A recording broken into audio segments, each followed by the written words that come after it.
As well as playing the electric guitar, I wanted to try playing the blues guitar and the acoustic guitar. Just to give a general idea of he is unbeatable as the leader of Led Zeppelin and the man who created some of the most powerful sounds in rock history. Jimmy Page is a story and a mystery, but he also has dark secrets from the past.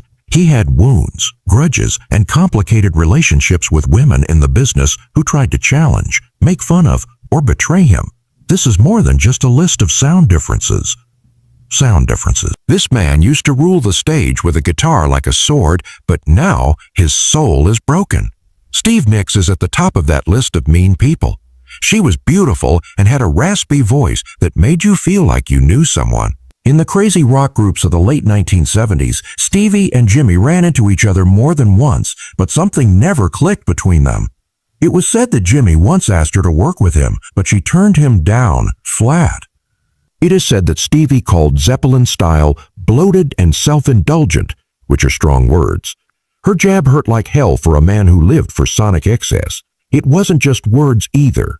He said that Stevie wouldn't share the stage with him during an all-star jam at a private industry event because she didn't want to be overpowered by testosterone. Page was shocked and ashamed. His mind kept going back to that moment like a sore thumb. After that, she wasn't just a friend anymore, and he would never forgive her. She was like a ghost in the room. Then Debbie Harry came along with her punk sneer and rebellious pop sound. Blondie's rise had shook up the business, and Page, who was raised on blues rock, saw something dangerous in her coolness. Debbie used to make fun of Zeppelin by saying that they were like dinosaurs walking through a dead decade. It wasn't just her pride that shook when Page heard those words. It was pride. In New York, they briefly met. It was a cold meeting. She laughed. He said yes, but there was a lot of stress. Jimmy never forgot how quickly she forgot about the time he helped create. Her cold beauty and her sharp tongue. That was the kind of disdain that didn't just hurt. It turned into anger. She wasn't far behind Chrissie Hynde, who was in charge of the Pretenders. Chrissie embodied strength that never felt weak. She never softened her blows, especially not for guys like Jimmy Page. She was tough, stubborn, and couldn't stand being praised. In an interview that is now famous, she casually ripped apart Led Zeppelin's lyrics, calling them grotesque fantasies for stunted boys. Page read the quote out loud twice, hoping he got it wrong the first time, but it was written down, harsh and unwavering. After working with someone as instantly recognizable as Robert, I needed someone else whose voice was just as strong. It wasn't just a few lines taken apart. It meant that his whole world was turned down. The fact that Chrissie was a rock god made things even worse. She wasn't just a stranger throwing rocks. People looked up to her, and she killed him with the precision of a scalpel from her perch.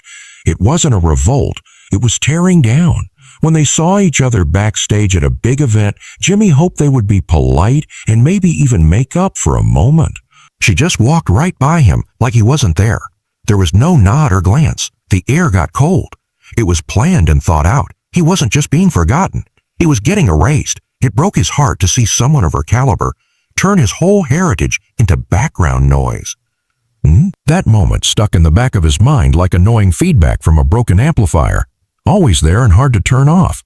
He had made a sound kingdom and changed what rock was all about. Still, he felt like a stat in Chrissie's cold silence. He wasn't angry. It broke my heart. It hurt to be waved off by someone whose respect could have meant something. It kept coming back to him every time he heard her name or a fake song played in the background. The scar never bled, but it hurt all the time. When she fought Patti Smith, it was another remarkable fight. They should have been friends because they were both literary, dark and deeply involved in the mysterious currents of rock and literature. Both of them thought music was more than just noise. Patti, on the other hand, rolled her eyes while Jimmy cast magic with his guitar, using occult symbols to create sounds. She did not see his magic as art. It was all act, makeup, and fakery.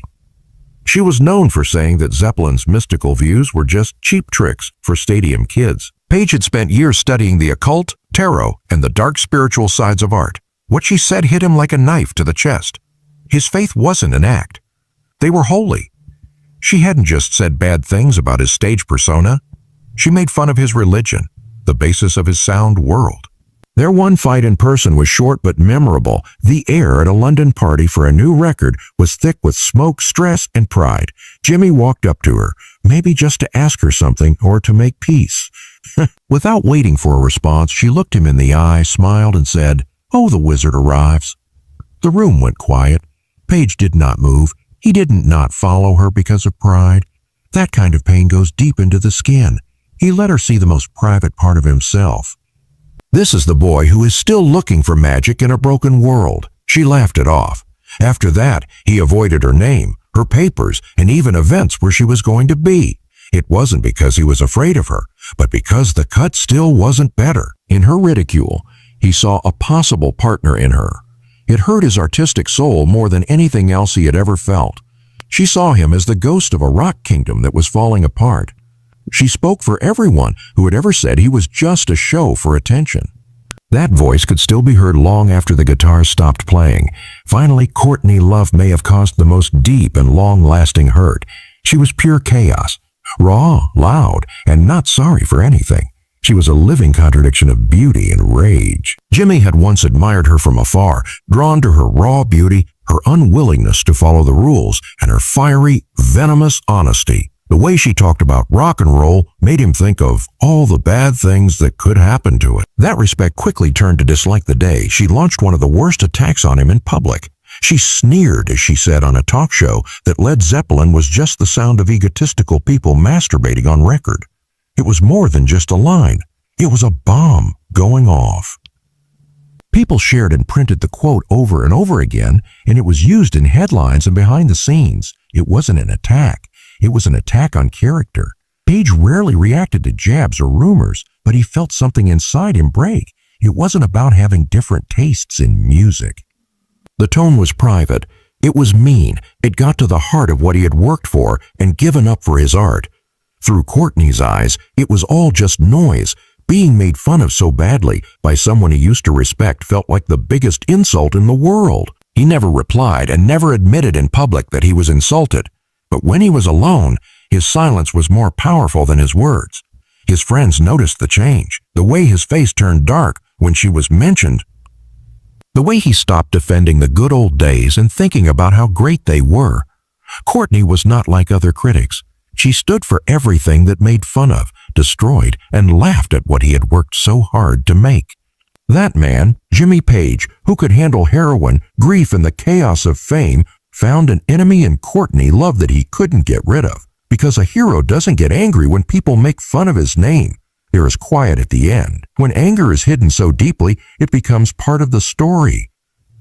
In quiet anger that stays long after the lights have turned off and the amps have turned down. Jimmy Page didn't get angry very often, but when he did, it was a slow fire that never went out. There was no competition for the sting.